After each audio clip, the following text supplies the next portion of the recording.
অন্যদিকে বিএনপি মহাসচিব মির্জা ফখরুল ইসলাম আলমগীর বলেছেন, ফরহাদ মলচারের মতো বিশিষ্ট কবি ও কলামিস্টকে অপহরণ করা হয়ে থাকলে এটাই প্রমাণ হয় যে দেশের মানুষের এখন কোনো নিরাপত্তা নেই। তিনি আরও বলেন, বিচারপতিদের অপসারণের ক্ষমতা জাতীয় সংসদের হাতে ন্যস্ত করে সংবিধানের ষোড়শ সংশোধনী বাতিল করায় তিনি সন্তুষ্ট। অস্ট্রেলিয়ার ক্ষমতাসীন দল লিবারেল পার্টির কনভেনশনে যোগদান শেষে সোমবার রাতে হযরত শাহজালাল আন্তর্জাতিক বিমানবন্দরে পৌঁছে সাংবাদিকদের এসব কথা বলেন তিনি।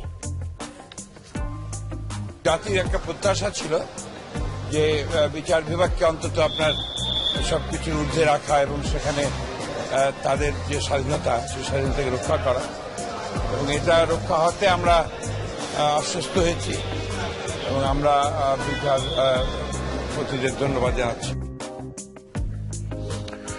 পুলিশের তদন্তের পর ফরহাদ মলচারের নিখোঁজ রহস্য পরিষ্কার হবে বলে জানিয়েছেন সড়ক পরিবহন সেতুমন্ত্রী ওবায়দুল কাদের।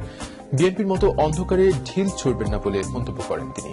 দ্বিতীয় মেঘনা সেতুর কাজের অগ্রগতি ঘুরে দেখার সময় ওবায়দুল কাদের সাংবাদিকদের এসব কথা বলেন। ষোড়শ সংশোধনী অবৈধ ঘোষণা প্রসঙ্গে তিনি বলেন, আপিল বিভাগের পূর্ণাঙ্গ রায় পাওয়ার পর 8 জুলাই দলের ওয়ার্কিং কমিটিতে এবং 9 জুলাই সংসদে বিষয়টি নিয়ে আলোচনা হবে। নির্বাচন নিয়ে বিএনপির এক এক নেতা এক এক রকম কথা বলছেন বলে অভিযোগ করেন ওবায়দুল কাদের।